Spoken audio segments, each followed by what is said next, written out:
नमस्कार। हिंदी व्याकरण श्रृंखला की एक नई वीडियो में आप सभी का बहुत बहुत स्वागत है। अपनी पिछली वीडियो में हमने सीखा था कि क्रिया क्या होती है और दिए गए वाक्य में हम क्रिया वाले शब्द किस तरह से ढूंढ सकते हैं, ये हमने अपनी पिछली वीडियो में सीखा था। तो आज की इस वीडियो में हम सीखेंगे कि क्रिया के विभिन्न प्रकार कौन कौन से हैं और किस तरह से हम दिए गए वाक्यों में क्रिया के प्रकार ढूंढ सकते हैं। तो चलिए शुरू करते हैं।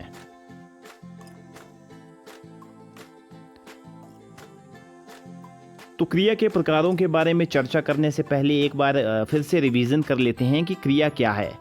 तो हमने अपनी पिछली वीडियो में ये सीखा था कि ऐसे शब्द जो हमें किसी काम के करने या होने का बोध कराते हैं वे शब्द क्रिया कहलाते हैं या क्रिया वाले शब्द कहलाते हैं।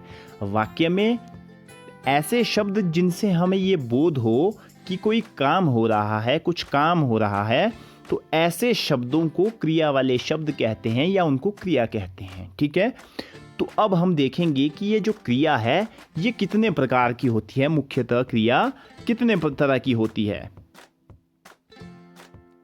तो हमारे पास क्रिया के जो प्रकार है वो है, हमारी पहली क्रिया है सकर्मक क्रिया, और क्रिया का जो हमारा दूसरा प्रकार है वो है अकर्मक क्रिया।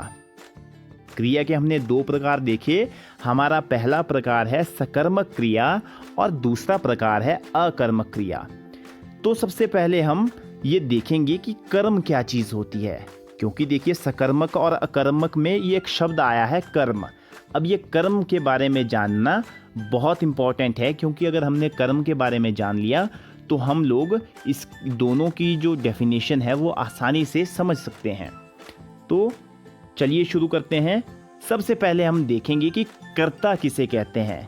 कर्ता यानी वाक्य में जो काम करता है उसे कर्ता कहते हैं। ठीक है, उसके बाद है कर्म। जिस काम को किया जाए उसे कर्म कहते हैं। ये हम आने वाले एग्जाम्पल में बिल्कुल डिटेल से समझेंगे कि कर्म क्या है, कर्ता क्या है। आपको उस समय पूरी तरह से ये बात समझ में आ जाएगी। और हमारे पास अगली जो चीज़ है वो है क्रिया। क्रिया के बारे में हमने पढ़ा कि ऐसे शब्द जिनसे किसी काम का करना या होना पाया जाए उसे क्रिया कहते हैं।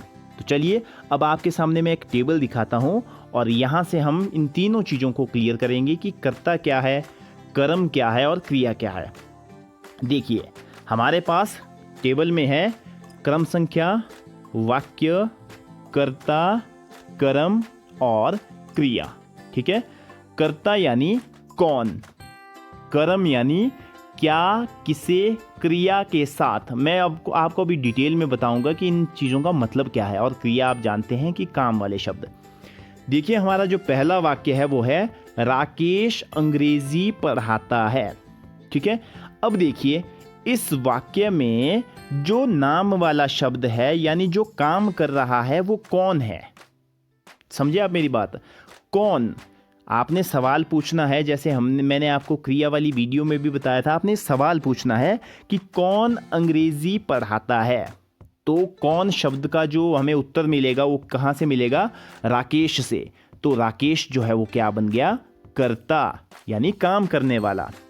उसके बाद हम बात करेंगे, एक बार क्रिया की बात कर लेते हैं। तो राकेश क्या करता है, राकेश पढ़ाता है। ठीक है, राकेश क्या करता है, राकेश पढ़ाता है।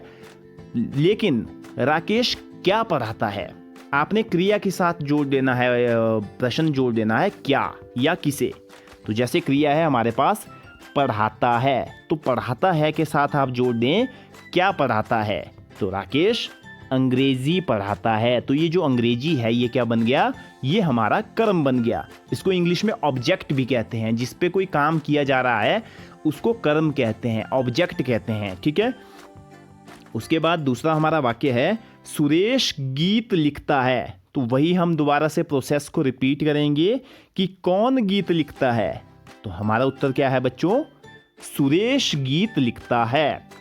उसके बाद क्रिया, क्रिया क्या है हमारा, क्या काम कर रहा है, लिखता है। और फिर से वही प्रोसेस रिपीट करेंगे हम कर्म को आइडेंटिफाई, कर्म को ढूंढने के लिए कि क्या लिखता है। क्रिया के साथ आपने जोड़ देना है क्या। तो हमारा प्रश्न बन गया क्या लिखता है। तो सुरेश क्या लिखता है? सुरेश लिखता है गीत। और लास्ट हमारा वाक्य है कमल चाय पी रहा है। दोबारा से वही प्रोसेस को आप रिपीट करें, मेरे साथ प्रश्न पूछें कौन चाय पी रहा है। तो आप लोग मुझे उत्तर बताएं। वेरी गुड, कमल चाय पी रहा है। तो कमल जो है वो कुछ काम कर रहा है। क्या कर रहा है कमल? चाय पी रहा है। तो क्रिया जो यहां है, क्रिया वाला शब्द वो क्या है? वो है पी रहा है। दोबारा से आपने वही प्रोसेस रिपीट करनी है। कर्म को ढूंढने के लिए क्रिया के साथ लगा दो क्या। तो यहां क्रिया है पी रहा है। तो आपने प्रश्नवाचक जो शब्द जोड़ना है वो जोड़ना है क्या पी रहा है। कमल क्या पी रहा है?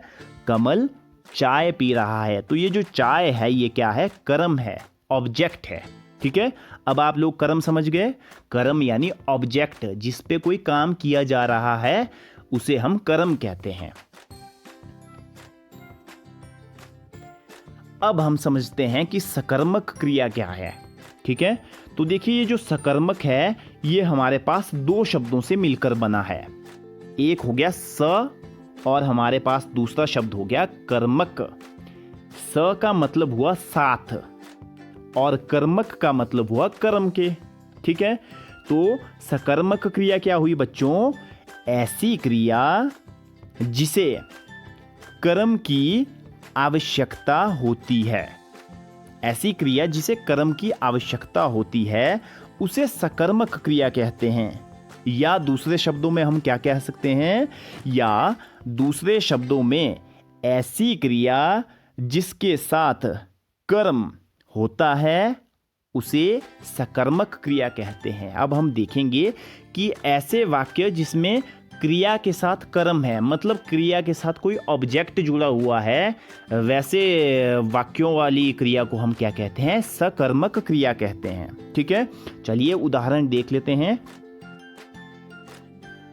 तो देखिए आपकी स्क्रीन पे आप ये बच्चा देख रहे हैं। ये बच्चा क्या कर रहा है? बहुत बढ़िया, ये जो है लड़का है, लड़का सेब खा रहा है। ठीक है, तो यहां देखिए कर्ता कौन हुआ? लड़का। और क्या क्रिया कर रहा है? ये क्रिया कर रहा है खा रहा है, काम कर रहा है खा रहा है।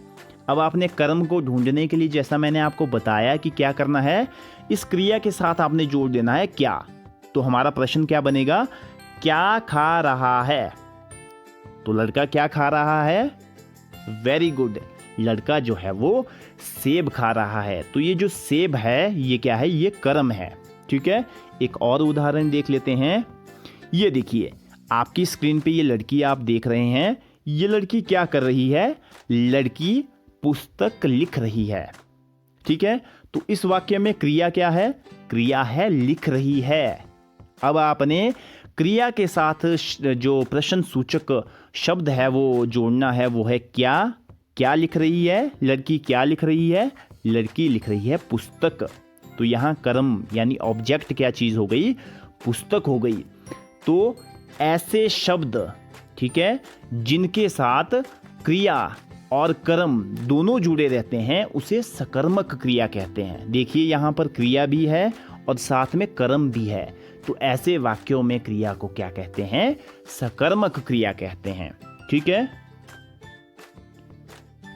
उसके बाद बारी है अकर्मक क्रिया की। अकर्मक क्रिया क्या हुई? देखिए आप अपनी स्क्रीन पे, उसी तरह से हम इसको डिवाइड करेंगे। अकर्मक यानी अ प्लस कर्मक। तो अ जो है, अ हुआ बिना, अ का मतलब हो गया बिना, और कर्मक का मतलब हुआ कर्म के, बिना कर्म के। ठीक है, ऐसे वाक्य जिसमें कोई कर्म है ही नहीं, जिसमें सिर्फ क्रिया है, उसे अकर्मक क्रिया कहते हैं। तो इसकी एक बार हम परिभाषा देख लेते हैं कि ऐसी क्रिया जिसे कर्म की आवश्यकता नहीं होती। ऐसी क्रिया जिसे कर्म की आवश्यकता नहीं होती यानी उसे कोई भी ऑब्जेक्ट नहीं चाहिए, उसे अकर्मक क्रिया कहते हैं। या दूसरे शब्दों में अगर हम कहें कि ऐसी क्रिया जिसे अपने साथ किसी कर्म की आवश्यकता नहीं होती है, उसे अकर्मक क्रिया कहते हैं। मतलब उसमें सिर्फ क्रिया होगी, उसमें कर्म होगा ही नहीं। ऐसे हम जो शब्द है, ऐसे शब्दों वाली क्रिया को क्या कहते हैं? अकर्मक क्रिया कहते हैं। चलिए अब एग्जाम्पल के साथ समझते हैं। देखिए, आप अपनी स्क्रीन पे ये देख रहे हैं, ये क्या कर रहा है? आदमी दौड़ रहा है। तो यहाँ सबसे पहले हमने क्रिया आइडेंटिफाई करनी है। तो क्रिया क्या है? क्रिया है दौड़ रहा है। लेकिन जब हम इसके साथ ये सवाल जोड़ देंगे क्या, कि क्या दौड़ रहा है, तो क्या आपको इसका उत्तर मिलेगा? बिल्कुल नहीं, आपको यहाँ ऑब्जेक्ट मिलेगा ही नहीं। लड़का दौड़ रहा है, क्या दौड़ रहा है ये हमें नहीं मालूम है, तो यहाँ कर्म है ही नहीं। तो ऐसे शब्दों को हम क्या कहते हैं? अकर्मक क्रिया वाले शब्द कहते हैं। एक और देख लें, ये आप अपनी स्क्रीन पे देख रहे हैं, ये आदमी क्या कर रहा है? ये तैराक क्या कर रहा है? तैराक तैर रहा है।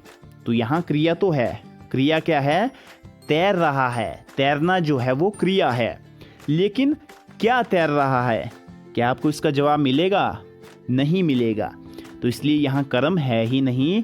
तो ऐसे शब्दों को हम क्या कहते हैं? अकर्मक क्रिया वाले शब्द कहते हैं। चलिए एक बार फाइनली हम रिवीजन कर लें। देखिए, आपके पास कुछ वाक्य दिए गए हैं और मैंने यहाँ कॉलम बनाए हुए हैं अलग अलग। जैसे क्रम संख्या का कॉलम है, वाक्य का कॉलम है, क्रिया, कर्म, क्रिया का प्रकार कौन सा है वो हम देखेंगे। तो देखिए, हमारा जो पहला वाक्य है वो है नैना रस्सी कूद रही है। तो यहाँ सबसे पहले हमने देखना क्रिया वाले कॉलम में क्रिया क्या है? क्रिया है कूद रही है। और कर्म क्या है? तो कर्म ढूंढने के लिए मैंने आपको जो तरीका बताया था कि क्या कूद रही है, नैना जो है वो रस्सी कूद रही है। तो रस्सी जो है यहाँ पर कर्म है, ऑब्जेक्ट है। तो देखिए, हमारे पास क्रिया भी आई, हमारे पास कर्म भी आया। तो ऐसे वाक्य जिसमें क्रिया भी है, कर्म भी है, तो उसको हम क्या कहते हैं? सकर्मक क्रिया कहते हैं। कौन सी क्रिया कहते हैं हम उसको? सकर्मक क्रिया। ये देखिए, ठीक है, क्रिया और कर्म जब दोनों इकट्ठे हैं तो ऐसे क्रिया की प्रकार कौन सा क्रिया का प्रकार होगा? सकर्मक क्रिया का प्रकार होगा।